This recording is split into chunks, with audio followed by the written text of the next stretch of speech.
ദൈവത്തിന് മഹത്വമുണ്ടാകട്ടെ. ദൈവവചനത്തിൽ നിന്ന് ലഭിക്കുന്നത് പോലെ ആശ്വാസവും പ്രത്യാശയും നൽകുന്ന മറ്റൊന്നും ഈ ലോകത്തിൽ ഇല്ലാത്തതിനാൽ, അതായത് ദൈവവചനത്തിന് പകരം വെക്കുവാൻ മറ്റൊന്നും ഇല്ലാത്തതിനാൽ ദൈവത്തിൻ്റെ വചനം നിർബന്ധമായും നാം എല്ലാവരും ദിനംതോറും ധ്യാനിക്കുകയും അത് സ്വീകരിക്കുകയും അത് നമ്മുടെ ആത്മാവിൻ്റെ ആഹാരമായി നാം എടുക്കുകയും വേണം എന്നോർപ്പിച്ചുകൊണ്ട് ദൈവവചന ധ്യാനത്തിലേക്ക് പ്രാർത്ഥനയോടെ നമുക്ക് പ്രവേശിക്കാം.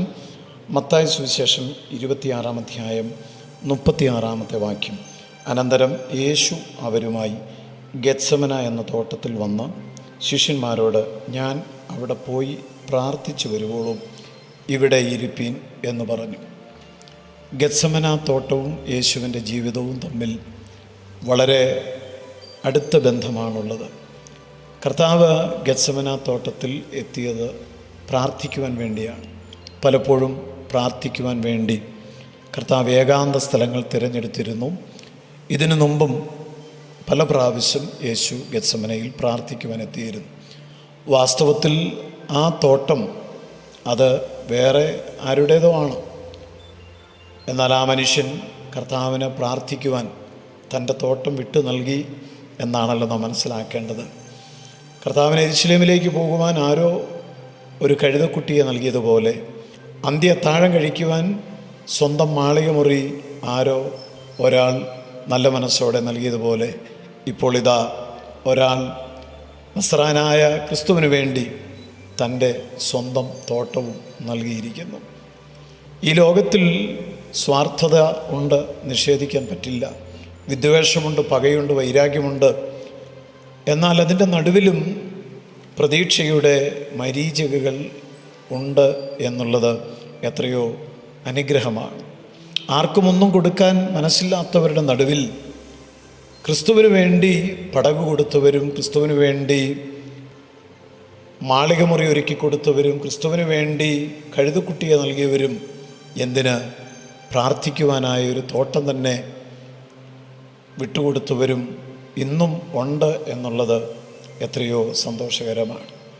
ഗെത്സമന തോട്ടത്തിൽ പ്രാർത്ഥിക്കുവാൻ എത്തിയ കർത്താവ് തൻ്റെ ശിഷ്യന്മാരുടെ കൂട്ടത്തിൽ നിന്നൊരു തെരഞ്ഞെടുപ്പ് നടത്തി. തൻ്റെ ശിഷ്യന്മാരുടെ 8 ശിഷ്യന്മാരോട് പ്രാർത്ഥിക്കുവാൻ ആവശ്യപ്പെട്ടിട്ട് അവരിൽ 3 പേരെ വിളിച്ചുകൊണ്ട് വീണ്ടും കർത്താവ് മുന്നോട്ട് പോവുകയാണ്. അവരോടും പ്രാർത്ഥിക്കുവാൻ വേണ്ടിയാണ് കർത്താവ് ആവശ്യപ്പെട്ടത്. പിന്നീട് അവരെ വിട്ട് യേശു ഒരു കല്ലേറ് ദൂരത്തോളം പോയി പ്രാർത്ഥിക്കുന്നതായിട്ട് നമുക്ക് ദൈവത്തിൻ്റെ വചനത്തിൽ കാണുവാനായിട്ട് സാധിക്കും. എന്തുകൊണ്ടാണ് കർത്താവ് 3 പേരെ മാത്രം തൻ്റെ കൂടെ നിർത്തിയത് എന്ന് നമുക്കറിയില്ല. കർത്താവ് മറുരൂപമലയിലും ഈ 3 പേരെ തൻ്റെ മഹത്വം കാണുവാൻ അനുവദിച്ചു. ഗെത്സമനയിൽ ഈ 3 ശിഷ്യന്മാർ കാണുന്നത് ബലഹീനനായ അവരുടെ ഗുരുവിനെയാണ്. ഒരുപക്ഷെ കർത്താവ് അവരെ നേരിട്ട് ഒരു പുതിയ പാഠം പഠിപ്പിക്കുകയും കൂടിയായിരിക്കാം ചെയ്തത്.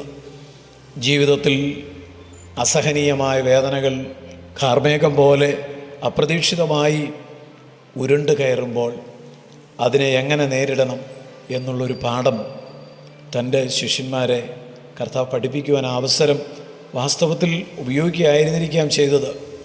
പാപത്തിനും പ്രലോഭനങ്ങൾക്കും വഴിപ്പെടാതെ, വിധേയപ്പെടാതെ എങ്ങനെ വേദനയെ നേരിടാം, എങ്ങനെ പ്രതിസന്ധികളെ അതിജീവിക്കാം എന്നതിന് സ്വന്തം ജീവിതത്തിൻ്റെ മാതൃക കർത്താവ് അവർക്ക് നൽകുകയായിരുന്നു. പ്രിയപ്പെട്ടവരെ, യേശു എല്ലാ പ്രതിസന്ധികളെയും ജയിച്ചു. യേശു ജയാളിയാണ്. യേശു കാൽവറിയിൽ ജയിച്ചവനാണ്. മരണത്തെ ജയിച്ചു, സാത്താനെ ജയിച്ചു, എല്ലാ പരീക്ഷകളെയും ജയിച്ചു. ആ ജയത്തിൻ്റെ എല്ലാം പുറകിൽ നമുക്ക് കാണുവാൻ കഴിയുന്നത് ക്രിസ്തുവിൻ്റെ പ്രാർത്ഥന ജീവിതമാണ്. പ്രാർത്ഥിക്കുന്നവർക്ക് മാത്രമേ അപ്രതീക്ഷിതമായവരുടെ ജീവിതത്തിൽ ഉരുണ്ട് കയറി വരുന്ന, അടിച്ചുയർന്നു വരുന്ന തിരമാലകളെയും അപ്രതീക്ഷിതമായി ഉരുണ്ട് കയറി വരുന്ന കാർമേഘങ്ങളെയും ഒക്കെ കീറി മുറിച്ചുകൊണ്ട് മുന്നോട്ട് പോകുവാൻ സാധിക്കുകയുള്ളൂ.